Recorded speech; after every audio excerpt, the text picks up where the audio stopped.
we like promises made and promises kept. This gentleman was on last month.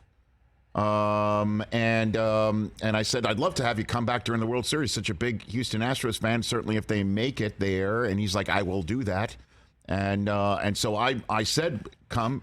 He said, okay. Yep. Didn't expect these to be the circumstances. Nope. He is the star of Mo on Netflix. He is one of the stars of the #1 movie on planet Earth, Black Adam. He's going to have tour dates that I'm going to tell you about. And he has shown up here looking like Jose Altuve on steroids. If he grew a beard. Mo Amer, good to see you. Good to see you, too. How are you? We're in the series. I feel fantastic. Yes, you are. I believe you doubted us when I was here last time. You were like, I don't know, Yankees, Schmankees. Yeah. That's fiction. No, I don't know. We should replay it. You didn't say it, but your eyebrows did. The good thing. Your eyes did. You were like, I do have very expressive eyebrows. I've been told that before. You can ask the guys here in studio. Yeah. I've been saying all year long. My concern was if the Yankees make the playoffs and face the Astros again. Certainly when the Yankees dipped post All-Star game and they lost the lead that they had over the Astros in the league, I'm like, that's going to be the end of that. And sure enough, home field advantage didn't matter because we were getting punked no matter what. So congratulations on making the World Series. Thank you so much. I appreciate it. I feel like I made it, but I didn't. By the way, it was fun. You're by the way, just so you're aware, you're tipping when you're going to actually start drinking. Am I? Your coffee. Like, I can see you're making a certain move with your arm that I know what you're about to do. Yeah, it feels good. It just every time you mention something positive, I just want to take a little sip. Okay, there you go. See, apparently I'll put it down. I don't know if you saw the video. That's what apparently Lance McCullers was doing last night. Oh yeah, I think so too. It was when tell. I was watching it. I was like, "Damn it, I got to go to the studio tomorrow." 7-0. I'm getting flashbacks of the Atlanta Braves last year in Game 7. It didn't feel good. I bet. It's okay though. It's Game 3. That's it's fine. That's all. They got to get used to the Philly crowds. You know what I mean? Those guys are monsters. They are. We know. I know that. Everybody knows. I know. They're hyped. We beat the Yankees. That's all that really matters right now. You're happy about that, aren't That's you? really why I'm here. That's the only reason why. It's the only reason. I At least we're that, not the Mo. Bills. You know what I mean? The Bills, 4 Super Bowls, 0-4. Mm-hmm. We got the first one out. So whatever happens, happens. Mm-hmm. Still made 4 World Series. You know what I mean? Like, it's fine. Did you see Nick Castellanos of the Phillies after was it the final out of Game 1? Oh, what did he do? He lifted up his jersey to show that he wasn't wearing a wire. Oh, really? Oh, yeah. Yeah. Why, does he have a reputation of being a rat? What happened? I don't understand. I don't know what you're talking about. I'm just really confused. Yeah. I'm just very, very confused. I got to tell you.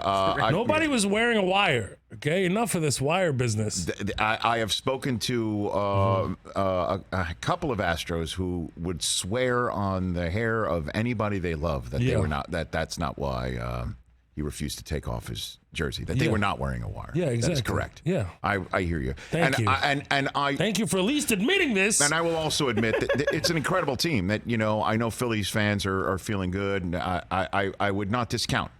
I would not discount this team. Absolutely not. No. They love this. They build off of this. They they love being doubted. And I think they have a really good shot. I think it's going to be.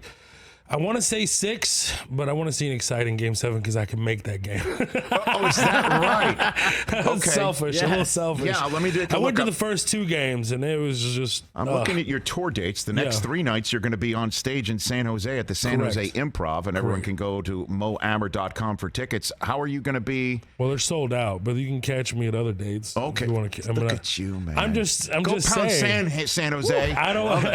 No, you got the New York Comedy Festival coming up on November 12th. Yeah. The Sandman Comedy Club in Richmond, Virginia on November 16th. But you should go to moamer.com for dates and tickets. Yeah. How are you going to because I can't imagine you're able to, keep your eye on a television set while you're doing stand-up, right? No, but definitely we'll be in the green room. I could tell the guys to stretch depending on what's going on. Just give me another 20 real All quick. of a sudden, it's just like, why is Bregman stepping out of the batter's box so much? That must be Mo's trying to finish up his set in San Jose. No, I can't wait. I really can't wait. I think it's shaping up to be a really great series. They had a great one yesterday. I think they used it all up. I think it's 7 runs yesterday. Enjoy it. Okay. Congratulations. Now we're used to the weather. We're used to the fans? The fans and what they're screaming out. It can't be any worse than Yankee Stadium. I think it is, though. No, you do think so? You don't think so? TJ, you're a Pennsylvania guy. Is it worse in Philadelphia than Yankee Stadium or Boston? I would say that Philly and New York are probably have the similar bloodline, right? That would be kind of the same type of people who would be yelling the same type of stuff. Yeah, so. Tell me more specifically. What do you mean? Same kind of, hey, yo, you suck my... Yeah, that kind of... Still, I'm fluent in both languages. I am too, to be honest with you. I'm fluent in that. And I kind of appreciate it, to be honest. Yeah. Her Verlander appreciated it. I saw a video of somebody screaming at McCullers, warming up in the bullpen, that Hoskins dated his girlfriend and something once in high school. That's what did it. Screaming like, "What's in your hair? Like what fake, what cheating stuff is in your hair?" Like they were really just laying it on him in the bullpen. Whatever that did, it worked. It really did wonders. I do have to be honest with you. I do, as a Yankee fan, love watching the Astros get smoked and hammered. Yeah, I'm sure it feels good. But I do love some of the players on the team. Still doesn't change the out. Bregman, I know it doesn't. Bregman in particular, and I am rooting for Dusty Baker. That's who I'm rooting for too. There's something about Dusty and his life and his baseball life and his baseball journey and the fact that he took the Giants to the doorstep and then the Giants won after he left, and that hurt. I know. And he has done a remarkable job with this team. No, he has. He has. He absolutely has, and I want him to do it. And he gets so criticized unfairly, I think. What happened? Did they take out Verlander? I'm like, how do you take him out? Like, honestly, how can you guess he's going to get 2 more runs off of him? Right. You can't guess that. Like, I would have kept him in. Of course. Of course you keep the Verlander Yankees in. took Cole out of a game against you guys. Exactly. And it's just like, what do we, this is the World Series. What are we waiting for? Maybe McCullers, they think he's settled in at that point. He's going to be fine. Maybe you take him. It's tough. I mean, that position is really, really hard. But I definitely agree keeping Verlander in there. Nobody saw that coming. I mean, we're at home. I was at that game. Phenomenal game. Tough one to watch. They pulled off a great defensive play in right field, and if that ball drops, it's over. So you got a Game 7 ticket? You got a Game 7 ticket? Yeah, right? I know people. No, I know. Yeah. But so everything works. You can actually be there for that. Well, I'm gonna. Yeah, I don't want to. Well, yeah. Okay. I don't want to tell too much. You know what I mean? If I'm working, I might have to dip out to go see that game. I'm sick. So, I mean, do you want to use the Rich Eisen Show to tell whoever works whatever call sheet you would be on that you're out? You want to see that? No, I'll be there. I'll be at the game. The Cranes have been really nice, great to me. And that's great. Yeah, I'll go to the games all the time. They support me. I shot the show in Houston. Of course you did. I showed so much, Houston Astros love, and so I grew up with it. I used to skip school to go watch the Astros get pummeled by the Braves in the first round every time. Right. So it was just wildly disappointing. So now that we have this in my adult life and doing so well in my life and being able to afford the opportunity to give my childhood friends that I grew up with, to bring their wives and everyone to the game is really special. That's awesome. Yeah. Mo Amer here on the Rich Eisen Show, referring to Mo, which is on Netflix. Again, the first ever show created by and starring a Palestinian and showing a Palestinian family on TV. That is an amazing achievement for you to be able to talk about. Writer, executive producer, co-creator, you're playing it, you're starring in it. And then Black Adam, man. You're in the #1 movie on planet Earth right now. I know. It's really weird. It's really odd. You getting stopped in ways that you might not have even before. Yeah, no, it's beautiful. People take it because I look so different in Black Adam. I had long hair. I did that deliberately, and I wanted to make it like a specific character, like a cartoon comic book character. Yeah, and it worked, and it's really, really great, and people really resonate with him and really love what I did with the character itself. Now you got The Rock on speed dial now? Yeah.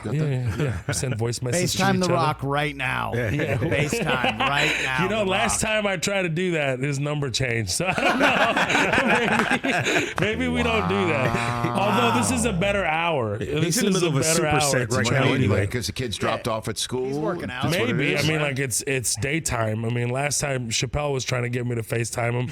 We're on stage at the Cellar, and it was like 3 o'clock in the morning. Maybe that's why. you shouldn't do that. I was like, texting him. I was like, hey, you are. But he's up at all kinds of different times.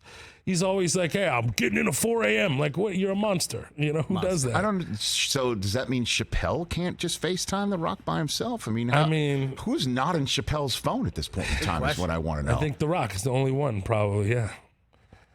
Damn. I'm sure he can. So walk me through what happened. What happened here? Wait a minute. So you're right. It's 3 a.m. You just finished. No, I was on stage at the Cellar. It was before I did the special Muhammad in Texas. Mm-hmm. So what I was doing is I was making my rounds at the Comedy Cellar, as comics do. Yeah. Going one room to the other. And I took the last spot so I could do an extended set, which is the last spot. I think it was a Saturday. Yeah, Saturday night. Yeah. And so the last spot, you don't go on till like 2-something in the morning. Really? So I went on and I was hoping to do my hour, like just to play around and see what else I could find, you know, what other lines I could find in the set. Pretty much it's settled at that point. I'm leaving the next day to fly out to Houston to film it in a few days. Yeah. Chappelle happened to be like pulling up. He's going to Mahmoud's, which is like the best falafel and shawarma probably in America. Like it's amazing. So he pulls up to Mahmoud's, which is right next door to the Cellar. And it's like 2-something in the morning. He's like, who's on stage? And, you know, I toured with Dave for like 12 years, 10 years. And he goes, and they go, Mo's on. He's like, Mo. And he just comes in and just walks on stage and he hugs me with a shawarma in his hands. Like with a doggy bag, and he gives me a hug and the whole crowd obviously goes bananas. Of course they did. And then we ended up freestyling for like an hour and 10 minutes with together. Him on the stage? With Dave, together.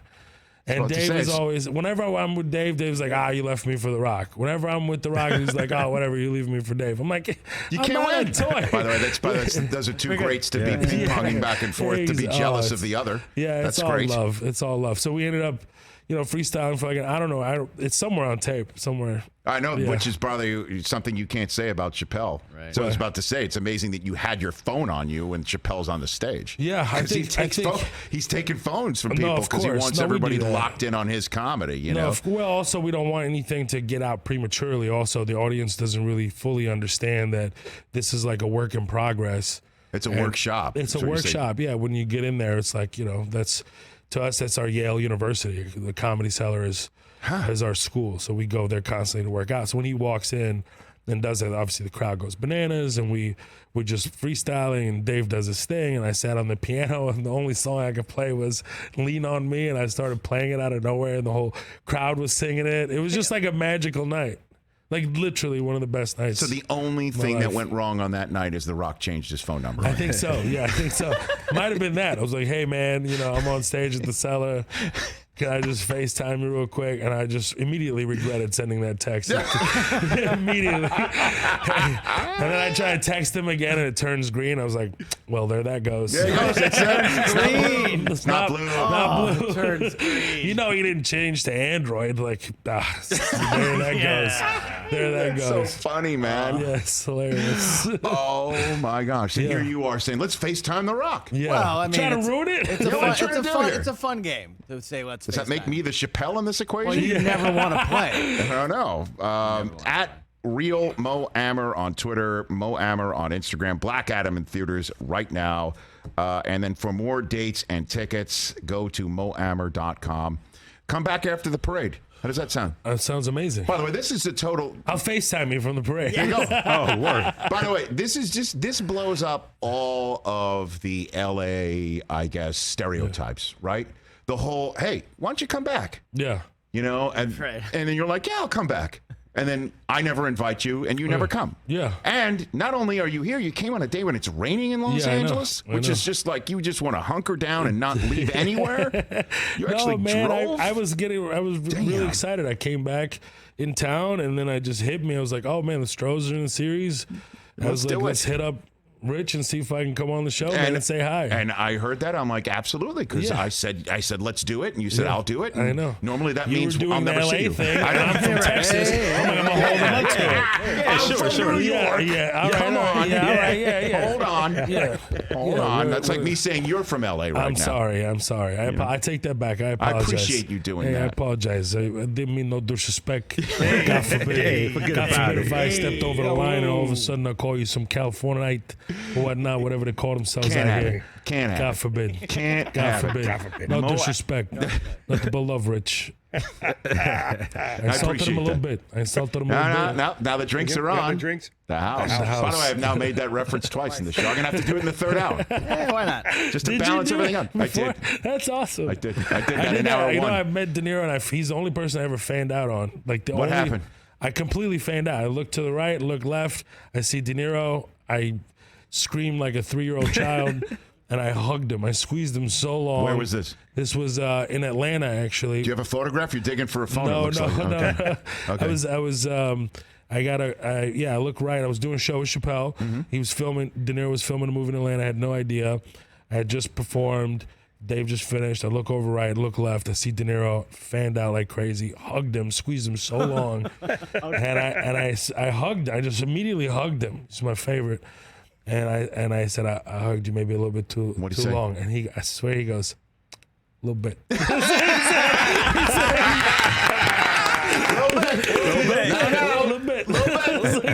No. By the way, that's what you want out of that exchange. Exactly. Like you couldn't have scripted it anymore. Yeah, it was the best. I get emotional thinking about it. It was the best. It was the best thing ever. Your eyes are glistening. I love it. Yeah. So in London, which is probably about 3 years ago, I was there for a London game at the NFL. My wife and I go out with one of her best friends and husband, and we're at the Chiltern Firehouse in London.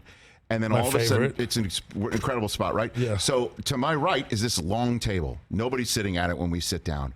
And it was the table reserved for the cast of The Irishman that had just had a premiere in London. Oh, my God. And starting to show up De Niro, Pacino, Keitel, Martin Scorsese, and then wait for it, Bruce Springsteen was in town. He shows up to the table. And we even had a conversation on this show, like if you could stop and one of them, you could only go up to one of them. You got one shot to go up and interrupt and go up to which one would you choose? Was Pesci there? Pesci was not there. He was the only one from The Irishman who was not there. He was probably playing golf here in Southern California. Like, I'm not getting on a plane. What do you want me for? I love that guy. You know, so I went to the men's room. This is I went to the men's room, okay, and I took my shot with Scorsese. Nice. And just went up to him. Hold on, stop. I didn't say anything. I went up to him and I told him what he meant to me and what his movies meant to me. And thank you for everything. He couldn't have been nicer. He just nodded his head and he said thank you. And we shook hands and I went to the men's room, but made it show of it that he knew I shook his hand before I went to the men's room. It's very important. Of course. So now it's time. They're leaving. They're leaving. One by one, they leave. And it's time for Scorsese leaving. And I pulled this move. Moved my chair out so he couldn't move. Got up, took a selfie with him. Amazing. And there it is, right there on the screen. Not happy. He's not happy. happy. By the way, there were about 5 people from security, from his personal security, and also the restaurant security that jumped out at me to say, don't do it. He said, it's okay. It's because I went up to him at the table, and I think we connected. That's amazing. I'm sure you connected. You could tell from his eyes. You can see. Get me out of here. Look at this. Get me out of here. Look at his eyes. What he's saying. Says everything. He's like, I feel a connection. Like, this is the moment. A little bit. This is the moment. I'm retiring right here. I'm leaving it all on the table now. Has he done a movie since then? Oh, no. No. Why would you? It's a mountaintop. It's over. That's it. The mountaintop. Well, the Chiltern has really strict rules about photos. Damn straight, too. I know. Yeah. They jumped out of the woodwork. Can't do it. Even the waiter's like, don't do it. And he's like, it's okay. Yeah, you're damn right it's okay. It's Rich Eisen. Damn straight. Yeah. Don't they know? Yeah. Now they do. Look at my wall of accolades. Get out of my face. Mo Amer No, here I on would the have done Rich the same Eisen thing. Show. That's a G move, honestly. I'm glad you did it. I moved my chair out. It's brilliant. Couldn't go anywhere. Trapped him. Where are you going to go? Where are you going to go? What are you going to do? You're not Barry Sanders. You're stuck. Where are you going to go? You're not going to spin out of this one, buddy. You're 80 years old. That's right. You're not spinning. Yeah, you just what you resist shall persist, buddy. You just take it. Embrace the situation. Hey, I took my shot. When are you going to get it. that chance again? No, You know? I know. That's a big move. And I have the photograph. I regret some moments, not saying stuff. I wish I did this. I wish I did that. So that's great. You hugged De Niro. And you got the line you wanted, which is thank God he just saw me perform, or else it would have been really weird. I freaked out. He was the only one I ever freaked out, because when I came to the States, the first book I read was Mario Puzo's Wise Guy. I don't know why. I was 10 years old. Nobody should have ever given me this book. But it was... What an introduction. It was like, from that point on, I've been fascinated with these kind of movies and these Criminal Minds and whatnot. It's just find it so fascinating, and I couldn't believe they made a movie about it, and I watched it. And then from then on, it was like a De Niro wormhole. Fantastic. At Real Mo Amer on Twitter, at Mo Amer on Instagram, and go to moamer.com to see this man on tour. Thanks for coming in, sir. Man, thank you for having me. Anytime. Much Let me know. love. See you next month, Mo. We'll chat from the parade. We'll chat from the parade. That's it. Yeah, it goes down Broad Street. That's it. We're out of time. Wow. Goes down Franklin, baby. A little bit. Goes down Franklin, baby. Goes down Franklin in Houston, Texas. I'll let you know. Catch the Rich Eisen Show every single day on the Roku channel, 12 to 3 Eastern, for free.